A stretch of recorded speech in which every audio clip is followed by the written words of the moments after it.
দর্শক, নাটক শেষ নেই ইন্ডিয়ার।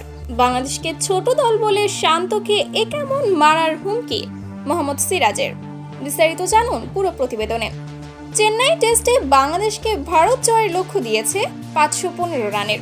বিশাল এই লক্ষ্য তাড়া করা আদৌ সম্ভব না বাংলাদেশের জন্য। টেস্ট ক্রিকেটের ইতিহাসে 418 রানের বেশি তাড়া করে ম্যাচ জয়ের রেকর্ড নেই।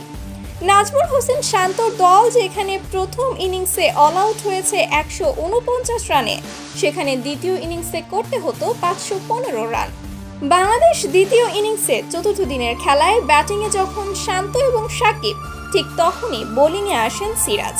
আর এরপর সিরাজ চরম লেভেলের খারাপ আচরণ করে তাদের সাথে। ভারতের ফাস্ট বোলার মোহাম্মদ সিরাজের এতটাই অহংকার বেড়ে গিয়েছে সেটা বলার মতো না। শান্ত ক্রিজে থাকার পরেও তার দিকে বল ছুঁড়ে মারার চেষ্টা করেছে এবং দেখা গিয়েছে শান্তকে গালাগালি করেছে, কিন্তু সিরাজের এমন খারাপ আচরণে একেবারেই চুপচাপ ছিলেন শান্ত। দর্শক, এই ইন্ডিয়ার এমন অভদ্রতার আজকে এটা কিন্তু নতুন নয়। এর আগেও লিটনের সঙ্গে এমন খারাপ আচরণ করেছে ভারতের আরেক ক্রিকেটার বিরাট কোহলি। আসলে এটা খুব হতাশাজনক ক্রিকেট প্রেমীদের জন্য। তো ভিউয়ার্স, বিষয়টাকে আপনারা কেমন চোখে দেখেন সেটা অবশ্যই কমেন্ট করে জানাতে ভুলবেন না কিন্তু।